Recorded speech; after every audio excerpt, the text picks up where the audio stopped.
RBI ने बताया देश के कौन से बैंक सबसे सुरक्षित, जहां कभी नहीं डूबेगा ग्राहकों का पैसा।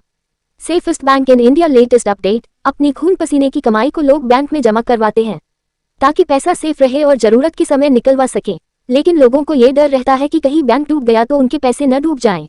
ऐसे में अब आपको चिंता करने की कोई जरूरत नहीं है। आरबीआई ने खुद बताया है कि देश का कौन सा बैंक सबसे ज्यादा सुरक्षित है। चलिए जानते हैं। भारत का बैंकिंग क्षेत्र काफी विशालकाय है।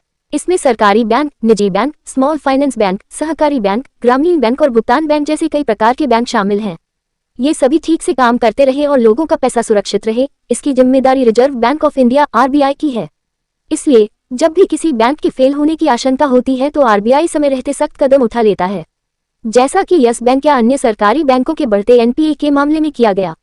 अब रिजर्व बैंक ने देश के 3 ऐसे बैंकों की लिस्ट जारी की है जो कभी फेल नहीं हो सकते।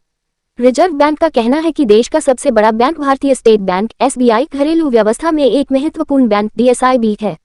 इस सूची में निजी क्षेत्र के 2 बैंक आईसीआईसीआई बैंक और एचडीएफसी बैंक भी शामिल हैं।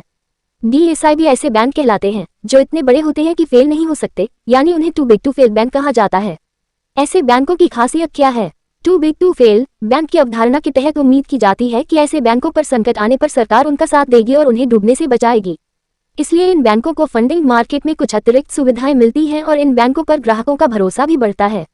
आरबीआई ने एक बयान में कहा कि एसबीआई, आईसीआईसीआई बैंक और एचडीएफसी बैंक 2021 की डीएसआईबी सूची के मापदंडों के आधार पर इस सूची में बने हुए हैं। आरबीआई ने 2015 में एसबीआई और 2016 में आईसीआईसीआई बैंक को सीओडीआईएसआईबी घोषित किया था। एचडीएफसी बैंक को 31 मार्च 2017 तक एकत्र किए गए आंकड़ों के आधार पर इस श्रेणी में शामिल किया गया था। वर्तमान सूची को रिजर्व बैंक द्वारा 31 मार्च 2022 तक बैंकों से प्राप्त आंकड़ों के आधार पर हाल ही में अपडेट किया गया है। भारतीय रिजर्व बैंक ने जुलाई 2014 में डीएसआईबी के निर्धारण के लिए रूपरेखा जारी की थी। इस रूपरेखा के तहत आरबीआई को डीएसआईबी के रूप में घोषित बैंकों के नामों का खुलासा करना होता है।